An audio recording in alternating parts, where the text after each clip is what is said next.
Yep. I'm your host, Armani Ladalė, and you've got the right number. So go ahead, get comfortable, prop me up, because we're about to get straight to it.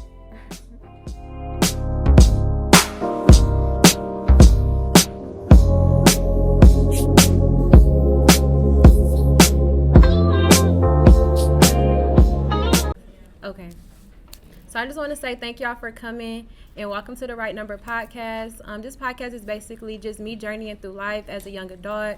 We go through a lot of stuff, and I just want to use my experiences to help everybody else. It's a lot of stuff that we go through, beautiful, not beautiful, and the whole platform that I try to use, the whole purpose of this platform is basically just to show the importance of self-reflection, analyzing, and just correction, just trying to be our best self. So I'm Armani, and I'm going to let my panelists introduce themselves. And while y'all introduce yourselves, give like a mental health check on a scale of 1 to 10. I go first. Well, I'm Naisha Brown. A mental health check from 1 to 10. Today, I would say a good 7.5. And what got it at a 7.5? I don't know. Today is a good day. And, I don't know. I chilled today. I really rested today. A lot of my classes was canceled. So I spent time with myself today. So no stress. Good. What about you? Hey everybody, my name is Jayla. I'm the social media specialist for the Psychology Club, and for my mental health, I would give it an 8. And why? What made it an 8? Okay, I say that because I feel like this season of my life right now, God is sending me into isolation, so it's going to be uncomfortable to make me comfortable in my future. So, Okay. Can you scoot over, Miss Mistress? I'm sorry, they must have moved the camera. Okay. Hello, everyone. How are y'all doing? Good. I like that response. See, they didn't even ask y'all that, how y'all was doing. My name is Professor Mishu. I am a professor of psychology here at Albany State University. My mental health check usually is always a 10. It doesn't mean I don't have a bad day or anything, but I try to stay at a level 10. Just tired a little bit, but every day is a good day if I'm above ground. Amen. Good. I like that answer. And for me, my mental health check is a 10. I had a pretty good day, got off work. I was excited to do this. I'm a little nervous. I never did it like in front of people, so it's a little nerve-wracking, but I'm a 10. I feel real good today. So we're going to jump right into the first segment, which is just your recent reflections. And that's just basically something that you feel like God has just been having you reflect on, whether it's the past week, whether it's this whole month, the year, or whatever. So what is something that you think you have been reflecting on lately? We can start with Ms. Mishu. Well, something that God has been having me reflect on lately is my purpose. My purpose is healing and giving. So it's just funny that it's in a season of giving and a season of family and healing. Can't hear me? Oh, okay. So my God has been having me reflect on my purpose, and my purpose in life is healing and giving. So in the season of healing and giving, I'm reflecting more on my students and making sure that they have what they need from my classes and outside of class in order to help heal them and to help grow them, because this world is going to eat you alive, and if you're not prepared for the nuances and the things that are going to come before you, you're going to have a hard time adjusting to life. And that is what we're seeing a lot with our young adults, having a hard time adjusting, and it comes off in poor decision making, it comes off and it shows in lack of attention in classrooms, or it comes off and it shows in building superficial relationships. So helping those students understand who they are in healing and growing is one of the things that I'm focusing on. What do you think is the hardest part about showing them like who they are, or helping them guide them to how to find who they are here? Accepting the parts that they don't want to see. Okay. What about you? What's something you've been reflecting on? Can y'all hear me in the back? Well, okay, so earlier, like I mentioned when I introduced myself, I said God is sending me into isolation. I think right now I'm reevaluating my friends and those who pour into me. Like right now, I'm 21 years old. I'm finna graduate. I need people around me that pour into me and I not feel empty when I talk to them. You know how like you have some friends and like after the conversation you feel drained. Right now I cannot mentally deal with that, so I need people around me that can lift me up and I lift them up.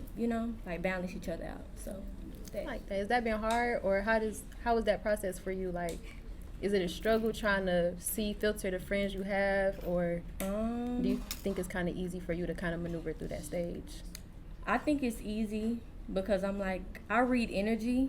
So the minute the energy is off, I kind of like gravitate back. But the only thing that's been hard about this process is like being in a toxic work environment. So I'm having to learn how to deal with those that I'm not cordial and I don't see eye to eye with, but keeping it professional. So that's something I'm working on. That's a good one. That's good. And what about you? I think for me, I like that you talked about adjusting, because I think for me, God is revealing to me to adjust even what I can't see. So I'm a logical person. Like, I like to know step 1, step 2, and everything in between. But I think right now in the season I'm in, God is showing me that He is God and I can trust Him. So I don't need to see the future because He has the future for me. And just trusting the process of whatever He got for me. Not knowing the steps, but knowing that I can trust Him, I can depend on Him, and that being enough. And that's the best hands to be in, is God's hands. That's exactly. Like, I don't even want control. Just take it. I got it. I don't got it. So for me, I like that all of y'all are talking about adjusting, because that's the topic of today. Just basically adjusting, whether it's to just being at college, whether it's adjusting to new relationships or lack thereof, just adjusting in life.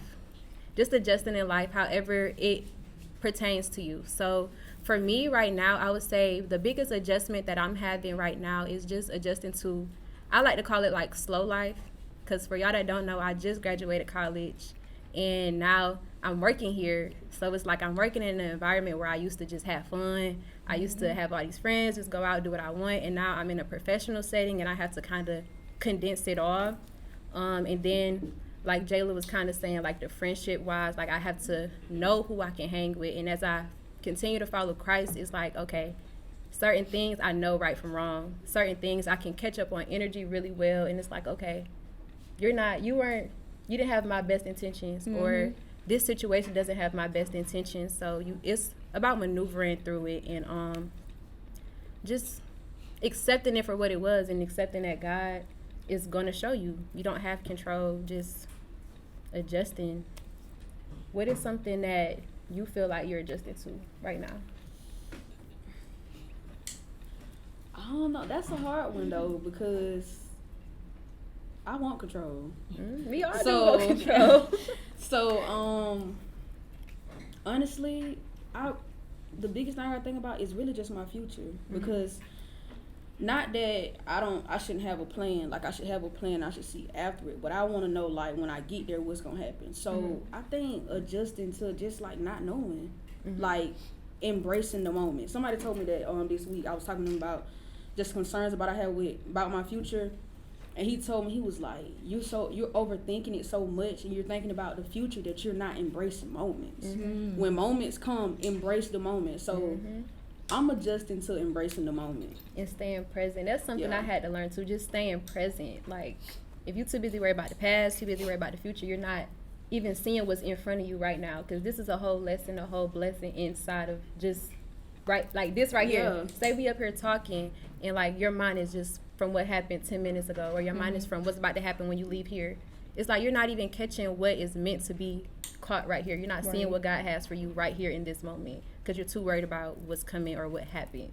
So then you'll wait like months to go by, then you'll think about this moment like, man, I really wasn't present as I should have been, and I didn't gain what I should have gained right in the moment because your mind was on. You're going to think about it later on, though. You're going to regret it. Like, man, I didn't embrace that moment.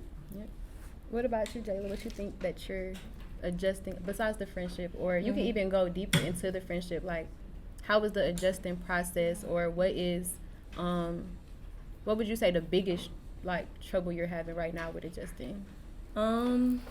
My biggest trouble would probably be to stop people pleasing. And I feel like unconsciously I do that a lot. Like, I try to fix things so fast and I not really put my feelings first. Like, I think it's like a trauma response, and I'm starting to realize that more about myself as I get older. Like, when things are going wrong, and even if I'm not the cause of it, I'm just like, okay, let's forget about it. Let me fix it. And I think it would just be that, like, kind of evaluating myself and holding myself accountable to when I'm wrong and, like, when I need to self-reflect, I would say. What does holding yourself accountable look like?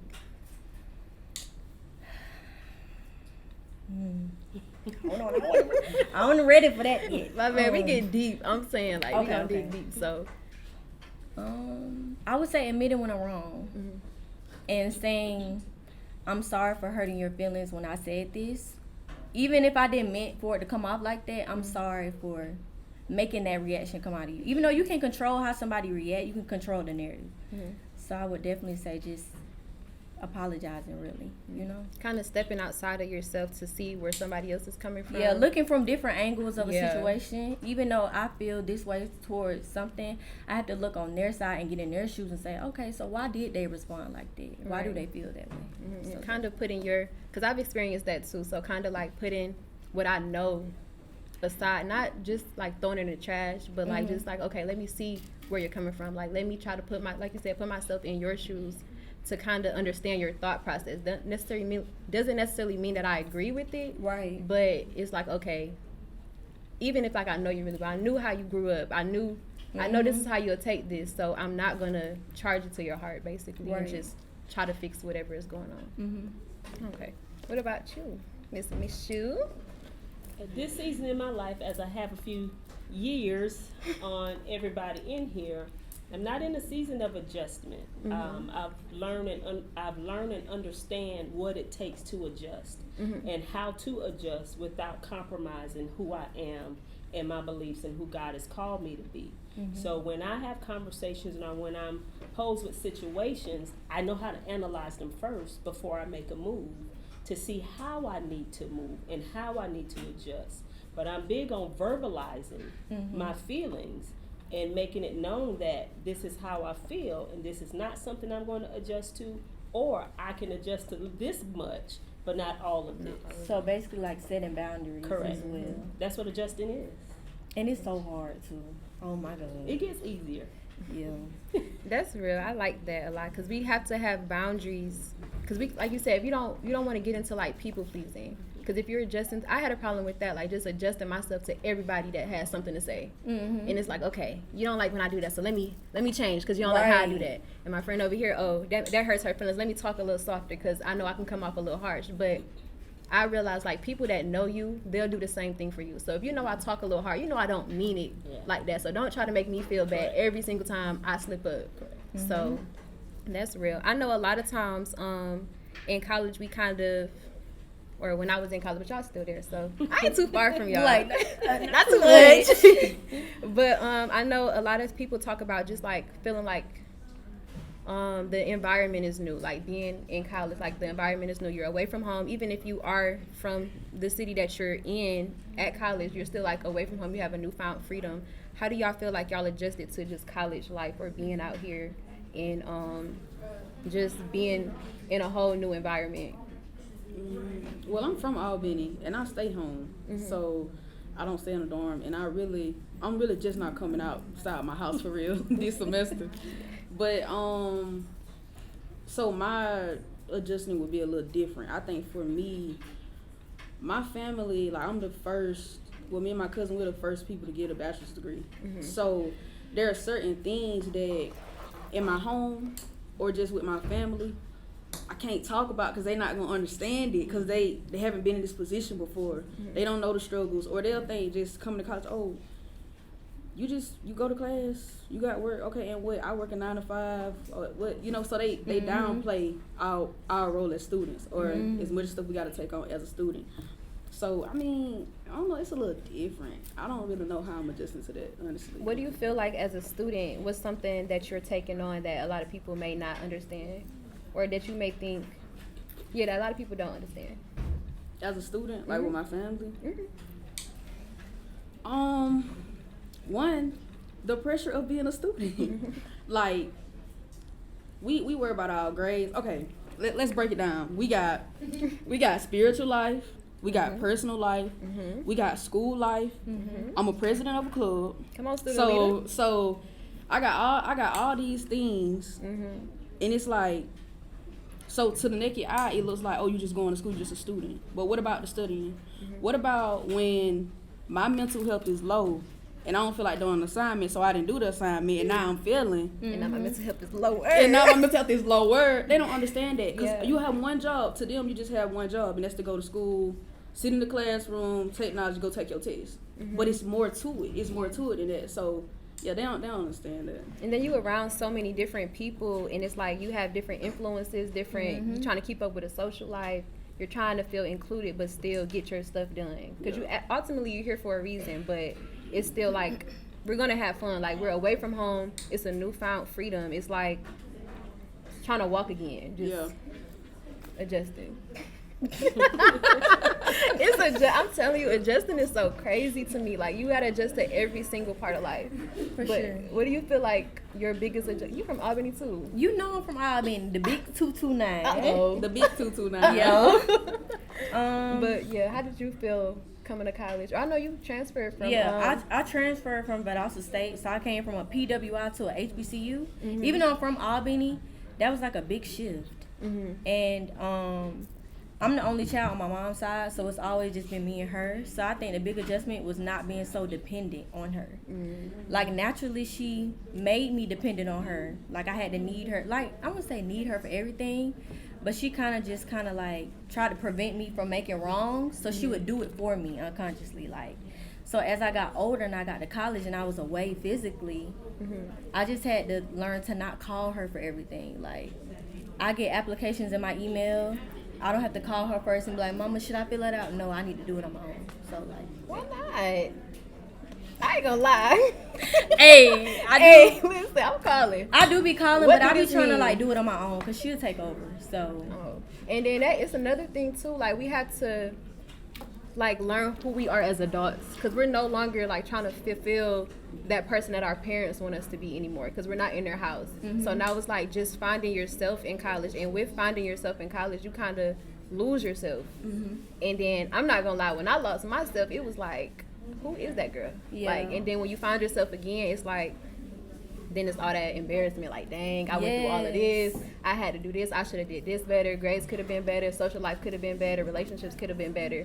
But it's like, it's all a part of it. Like, I feel like college is more than just going to school. Like, it's more than just grades. You're really learning how to be an adult. Like, you're learning how to network, you're learning how to have self-discipline, you're learning how to do a lot of stuff. And that's a lot of pressure, because we're just one person. Like, and then everybody on different levels too, because like you said, with friend groups, everybody not doing the same thing, everybody not prioritizing the same type of stuff. So it's definitely hard. Miss Mishu, what do you feel like you see the most of students? Like, what do you feel like you see the students struggle with the most?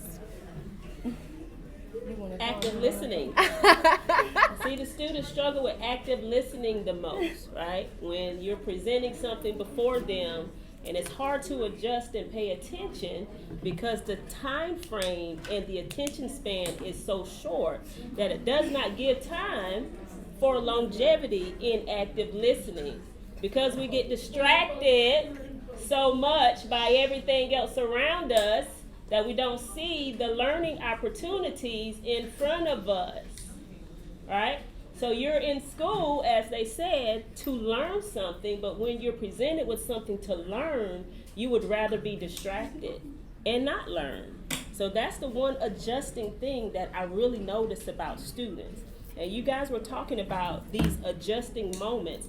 Abraham Maslow has a chart of hierarchy of needs, where he discussed the steps that it takes in order to receive self or inner fulfillment. And we go through those steps from, if we take Sigmund Freud's psychosexual development theory, and we look at it in his 8 stages of development, where it goes from anal to phallic through all those stages, and he says that life is either continuous or discontinuous. And continuous stages of development means that we flow through a continuous motion of life with no hiccups or stops. But discontinuous says that we go through this phase, then we stop and start all over with another phase.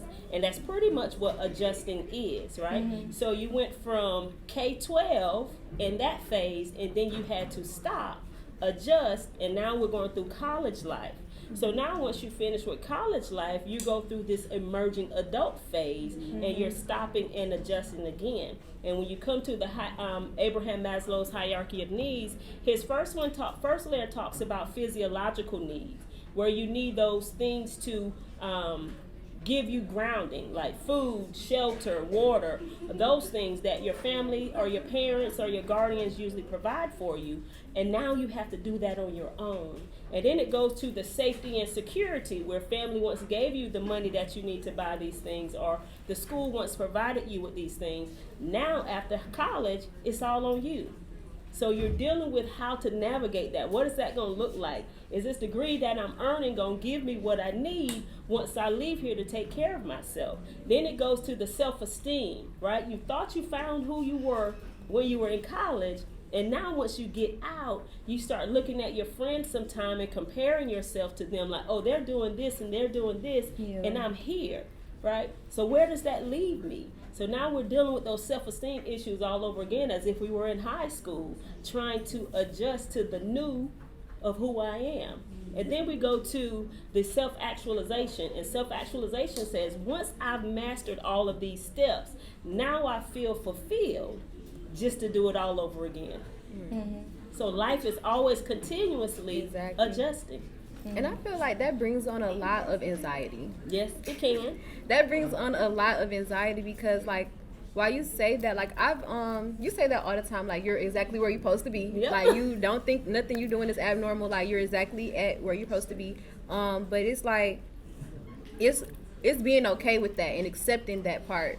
It's like it brings on a lot of anxiety because, like you said, you get into the habit of just comparing, and even if it's unconscious, because everybody likes to front and be like, I don't care what nobody else do, I'm this, I'm that, and it's like, to an extent, because you're not even being who you are, you don't even know who you are, so you're moving unconsciously. Most of us on the panel are introverts, and we're really not, used to being. We're okay with being in crowds, but social energy runs low quickly. And when the energy in the room changes, it shifts the energy into introverts and causes them to become anxious.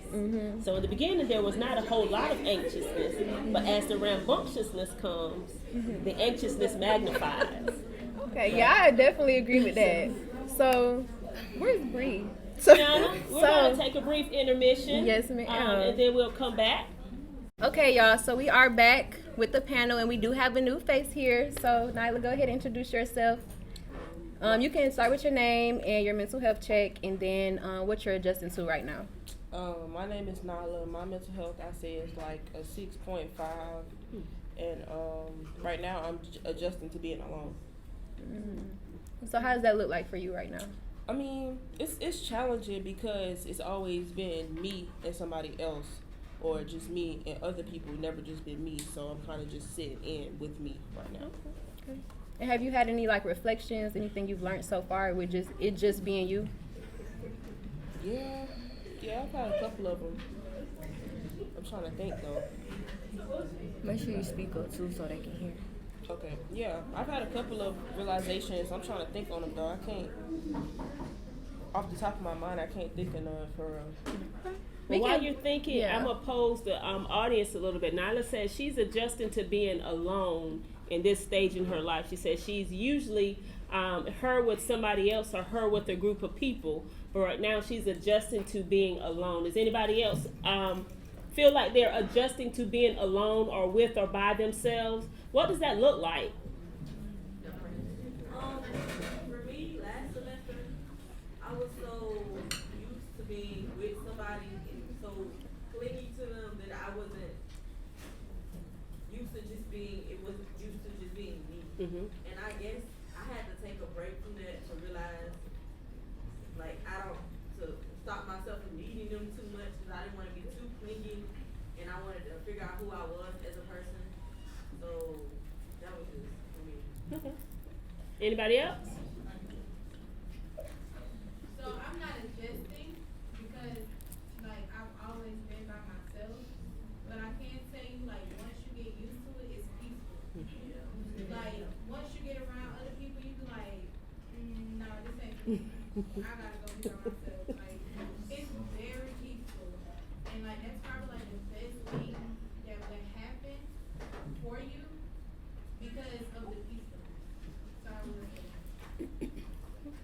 A lot of times I think we look at alone time or time by ourselves as something negative because we're so used to having somebody else with or beside us. But a lot of times we feel that hurt is because we've lost our identity in the people that we allow to consume our space. So we no longer have a separate identity, we have a shared identity. And it's almost like once those people are gone, half of you is lost. So that's where the alone sense comes from, because you're missing part of that identity that you created with those people or that other person. And now you have to figure out who you are as a whole person. So that's where that aloneness comes from. But that's the best time, like she said, to have, because it allows you to channel into who you are. Figure out your likes, your dislikes, what you want to do, what you don't want to do, without anybody else's input. So then when someone else comes in, now you know how to say, all right, this looks familiar. Like I can see myself migrating into another personality and say, I'm not going to do that. I like the person who I am. And why don't we just be two people joining together to do something and not merging as one? Mm-hmm. Yeah, and dang, I just forgot what I was going to say. So I was listening. I was going to say something about what you said. Yeah, but I always used to say, like, I don't mind being alone. Like, it's not a problem with me until I actually had to sit with myself. Because I never really got a chance to just sit with myself and take a look at me. And that's what I've been doing lately. Anybody else been sitting and just figuring out who they are as a person? And anything y'all like, dislike, whatever y'all come up with, like, okay, I see where I was going wrong in the past here, or I see this is something strong that I need to keep sacred to me. You go ahead. Can I say one thing? I said I put God first for me. Good. I had to learn from my past actions. Even though it hurt me more than anything, you gotta always make sure that you put God first, because God guides you through everything. Exactly. I'm almost about to cry, but like, if you please. No, that's He's very the best. real. He's the best. A lot of times I feel like we kind of put people before God. And when you realize that you are putting people before God, that's when, like Miss Mitchell said, you start losing yourself. But God will always show you who you are exactly. He will show you what you need and what you don't. Clear as day. As soon as you by yourself with him, he gon' and you be like, oh, wow, got you. And sometimes he'll remove those people from your life so that he can get you by yourself to realize who he is in you and who you are in him. Remember his truth. That's something I had to keep reminding myself. Like, just remember God's truth. What he say about you. Not what anybody else, how anybody else make you feel, how anybody else talks about you. Always remember what God says about you. Because that's where your truth is. Nowhere else. Any of them feelings is not valid. Yeah, and another thing, when you pray, don't pray for something that you know you're not ready for. Like, you pray for God to remove people from your life. He gonna do it just like that. And if you're not ready, that's for that it, hotline. if you're not ready for it, Yes. then don't do it. Like she said, don't pray for something you're not ready for. I think I was talking to my youth the other day in the car. We had a good conversation, but someone asked me what I wanted from God before this year ended, and I said wholeness, and I didn't know wholeness would be Him emptying every void I tried to fill with things other than Him. So in order for wholeness to be my reality, He has to take out the voids that I've been filling with people or just anything other than Him, so I can be made whole in Him. So that requires, He can't pour more meat into Him if it's already filled. So He has to that comes with loneliness.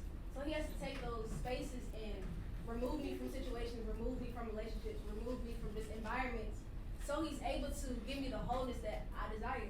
So like she said, don't pray for nothing you're not ready for, because I wasn't ready. I'm not gonna lie, I was not ready, but I'm embracing it as well. Like, I want it, so it doesn't feel good, but it feels good because I know it's gonna come out. That's very good. Anybody else was sitting with themselves and learn anything new about themselves that want to share? Go ahead. I got you next. No. Me? Oh, Naisha. Okay, so when Aisha, when she said earlier, you had said something along with that, like just being by yourself and just trusting in everything that God wants to do. And like this season has really been a season of isolation for me, and I only say that because I feel like God was saying if I didn't push you and if I didn't take you away, you weren't gonna change, you weren't gonna move. And another thing was just learning that I feel like you block a lot with just what you speak, and the tongue is so powerful, and I feel like when we talking about just being present in the moment, I feel like you can block anything that God has you by complaining. And I feel like it took the Israelites 40 years to get where they was going. Come on now. And it could have taken so much if you just. So I'm learning to just be grateful and just be thankful for where I am and just be present, because it's like somebody didn't wake up today. Exactly. And I'm trying to just be grateful for who I am and what God has in store for me. And learning who I am. Because it's like when you depend on others to like pour into you, you leave your cup so empty. It's Come like, on now. Exactly. So I ain't gonna lie, being by myself it's very lonely. It's very lonely, but it's like she said, like once you get back to people, it's like, okay, I can kick it by myself. Like I'm really not missing nothing no more because I found peace within me. So that was. And I want to piggyback off what you said about just being grateful. That's something I've been learning recently, is that just being grateful, because like people are like, how are you doing today? I'm like, I'm doing good. I mean, it's stuff going wrong, some stuff that's not going in my favor, but I'm not going to complain, because how do I look like complaining when God is blessing me with so much? So like it'd be like small little stuff in my feelings about something real small, but I'm sitting in this house God gave me. Like, God gave me this. I'm sitting in the house. Why would I not sit here and be grateful that I'm sitting somewhere? I have a job that I love that's in my field. Like, so why would I sit and focus? We focus so much on the bad stuff, the people we lost, the jobs we lost, the schooling, grades going bad. We focus so much on that as opposed to focusing on the great stuff that's going on. And with that gratitude comes a multitude of blessings. So I've been just learning to focus on the good stuff and, like, changing my perception from seeing like, okay, I'm in this season of if you're in isolation, or if you're in the season of just feeling lonely, instead of seeing it as just, oh, everybody left me, or I gotta leave everybody, I'm by myself, to just seeing it, this is an opportunity to grow. Like, this is an opportunity to know who I am, know what I tolerate, what I don't tolerate, what I like, what I love, what I hate, and just building your better person, like building that better person for yourself, not for nobody else. That's why you're by yourself. You're not building. A lot of times when we in relationships or with a bunch of friends, we try to build so we can be acceptable to them instead of being acceptable for ourselves. And we place our values on other people's values instead of what we really, who and what we want to be for ourselves. So that's really big. I like that. And I know you had your hand up over here. I'm sorry, babe, can you speak up just a little bit? For me personally, when it comes to isolation, I struggled with it a lot. Last year, while I was here on this campus, my isolation came from God separating me from people who I please that weren't good for me.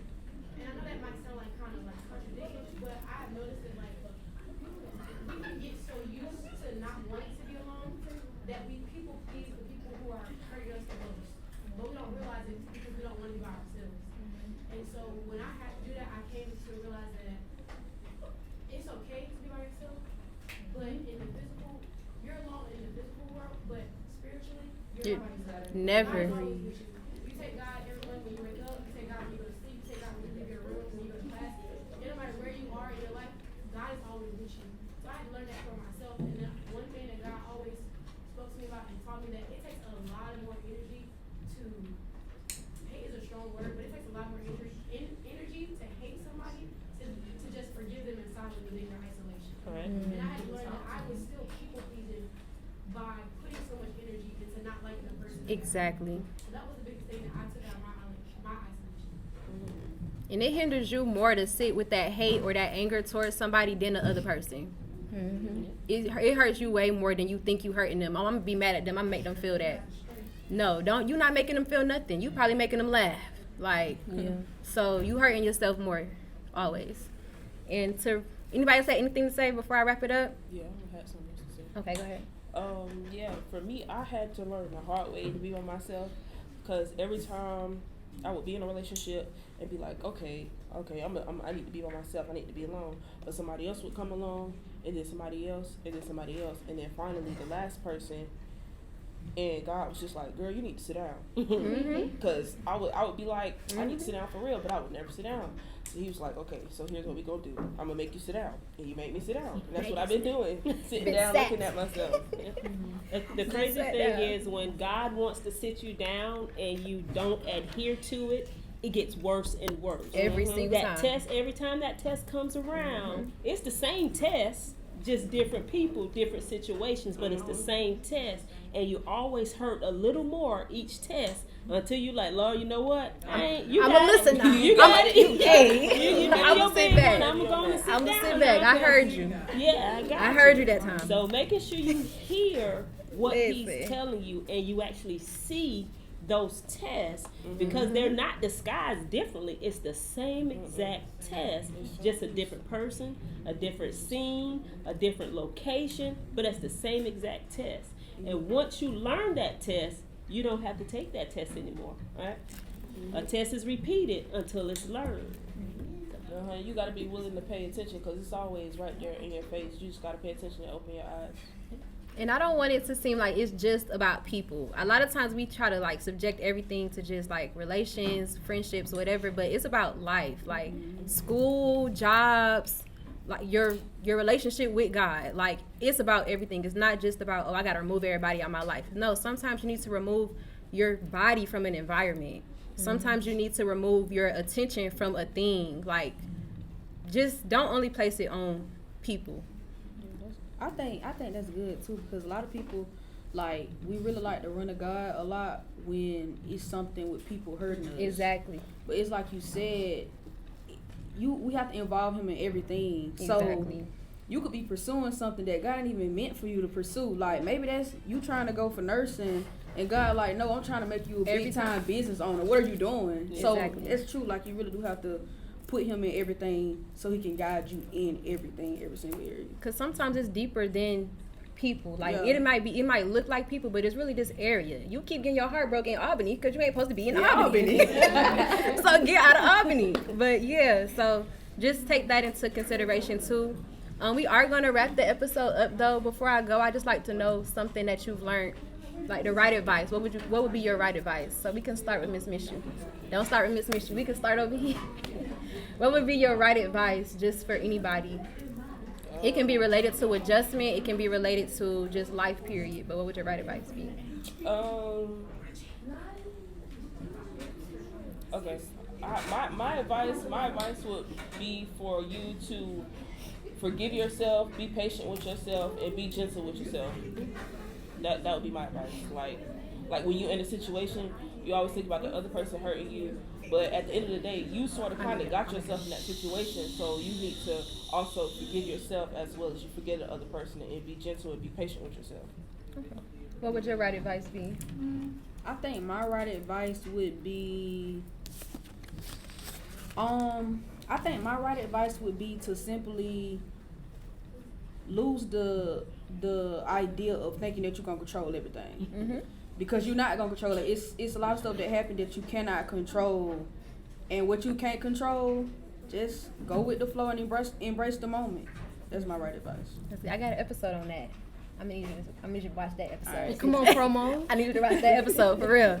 My right advice would be just cherish the season you in. It's kind of the same towards you. Just cherish the season you in and change your perceptions. Don't focus on the bad. Whatever you focus on is gonna manifest. Focus on the good. What would your right advice be? Mine would be to just understand that I'm living in an answered prayer. And I think we forget that. Like, we have so many prayers that we have already accomplished and God has given us. And to just have more gratitude. Like, when I'm complaining about, social media does play a part in how we look at things. Like, I'm like, I want to be in a high rise. I want to, I see myself having this certain life. And then I'm just like, you was just homeless before you came to, Albany State. You was looking for somewhere to stay, sleeping on couches. So you're in your own apartment. So exactly. I have to remind myself that, like, I'm living in the answered prayer that I had a year ago. I'm finally in my own place, so that as well. That's major. In talking with Naisha last week, we came up with a slogan that works for anything you're dealing with in life. And I use it often, but I gave it to her to help to manifest some stuff. I don't know if she's using it, but it's simple.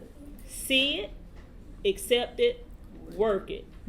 See what's right in front of you and take it at face value. Don't try to read into more than what it is. Accept what you see, the good, the bad, the ugly. Work it and make a plan to succeed. That's it. I like that. Thank y'all so much. Wait. One more thing. Thank y'all for tuning in to the Right Number Podcast. Please be sure to follow our Instagram and Twitter at TRNpod and use the hashtag TRNpod whenever you're tuned in. Love y'all. Talk to you later.